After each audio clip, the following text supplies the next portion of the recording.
Ladies and gentlemen, hello. Today's video is an NU game against Dallasboi1992, otherwise known as Cowboys and Miley's Fan. That is the YouTube channel of the thing. And as you can see, he has the Shelmet, the one and only Sergeant Badass, who is a Shelmet of legend, in fact. It's going to be difficult for me to take that thing down, but I do have the dynamic duo of Smidges and Smidges on my side, added to the fact that we've got Corsola in the back pocket and a little bit of Sunflora on the side. So it should be an interesting game, and I hope you guys enjoy. So I lead off with Glaceon, and I am a Specs Glaceon called Zelda, named after ZMT's Glaceon, which was also called Zelda, because the ears look like Hylian ears, you know? It's the look that we're going for here. And he's going to bring an Arbok, because, to be perfectly honest, he has nothing on his team that wants to take a Specs Ice Beam, and Arbok is basically just going to serve as Death Fod. I'm going to get a crit. Really didn't matter at all, I doubt, anyway, because Arbok has terrible defenses, or at least I'm guessing it doesn't have very good defenses, and Glaceon can do a number on it with the Ice Beam, which it does do. But in comes Relicanth, and I'm thinking,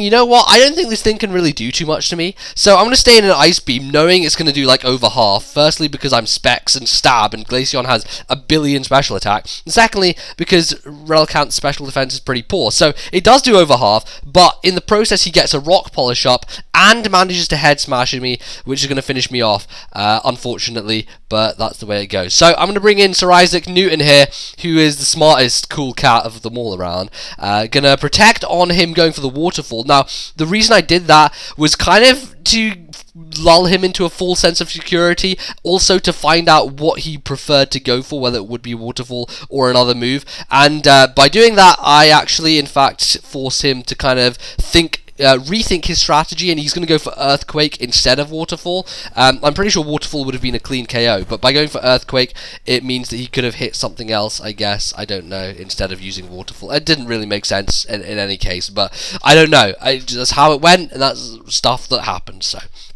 I do live, though, and stuff, and I've now put to sleep by a suck on my nutsack Butterfree. That's what that acronym is indeed obviously pointing to, but it's okay. I got the Corsola. Don't worry, ladies and gentlemen. Corsola is in the house and is going to do all the work that it needs to be done. But my little bit of a problem was I didn't know whether he was going to attack me or whether he was going to go for another Quiver Dance. So I kind of go for the Scald, thinking he's just going to go for another Quiver Dance and maybe get the burn.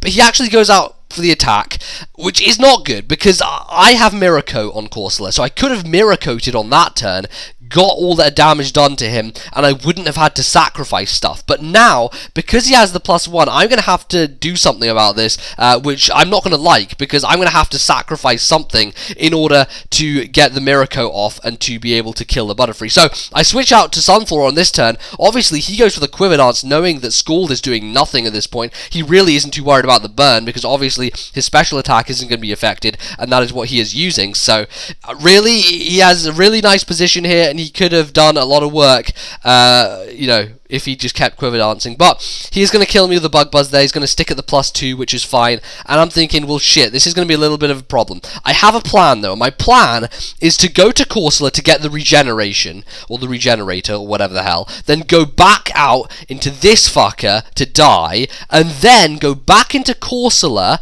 which will now have full health after the regenerator, and because of that, I should be able to take a +2 hidden power, and I should be able to Mirror Coat him. That's the long-term plan anyway. That's kind of what I'm thinking of doing, and it kind of works out here, because I come in, and he's got the +2 hidden power.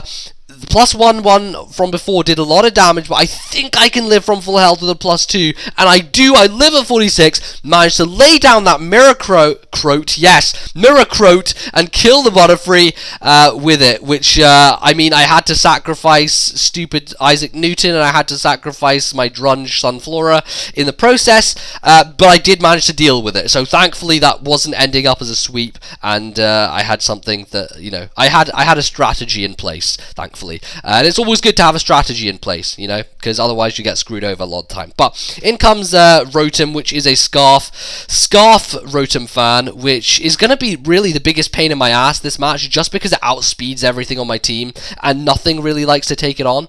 But in comes Smidges, and he has Braviary, and I'm like, you know what? I know you're going to Brave Bird me. I know it, and I can't do anything about it. But what I can do is I can live it, and after living, I can go for that stab Hyper Beam, hitting him with all that power, and take out the Braviary, which is exactly what I do. So in comes Shelmet, and I'm like, okay, I'll just die here, that's fine. But live on 1 HP, Smidges, the king of the Smidgen, living like a boss, and gets off a Hurricane on this thing. And I'm like, you know what? I'm gonna hacks you out of this. I'm gonna confuse you, get you to hit yourself confusion, all the things across the sky that are like that, and that is exactly what I do. Get the Life Orb recall to take myself out, confuse him, and he is in fact going to hit himself in confusion. So, looking like it's going to be okay here. I still am afraid of that Rotom fan, because that thing is going to outspeed Smidges, and it's going to be able to probably take it out with a Volt Switch. In fact, it will definitely take it out with a Volt Switch, if not a Thunderbolt. So, I'm going to go to Smidges, go for the Heat Wave, hoping that he does hit himself in confusion, but unfortunately he manages to break out of it, goes for the Poison on my Smidges, which is it's going to take me down a little bit. It doesn't matter too much, because we are in the late game, and there aren't going to be too many turns after this. So I believe this is my last guy, and he does still have that Rotom left, which unfortunately is going to result in him being able to bring this thing in. I believe Thunderbolt or Volt Switch or whatever the hell he's going to do, and I think that's going to take out Smidges. I'm not sure if I even have anything left, but I think that's going to do the job, going to do the trick, and he is going to take the win there with Rotom fan doing all his work. So really good game, very fun, definitely an interesting match. It's just something I like to do sometimes, is, you know, I'll be like, let's play NU, but let's just use the trash. Let's use the stuff that no one ever freaking uses, even in NU, and it's fun a lot of the time, so it's good. I enjoy that. So if you want to see the previous video, it's the season finale of 5 Guys and a Gigalith. If that hits 1,000 likes, then McBoss will go truly female. I mean, truly female. No, he's already he will go truly male next season, because as you can see right there, he's female, and I never changed him in PokeSav. So if that does get to that milestone, then I will be upgrading him to male status, which I'm sure he would be very appreciative of. Appreciative of. Man, I can't speak. But thanks for watching, guys. Leave a like if you did enjoy, and I'll see you guys next time with other stuff. Goodbye.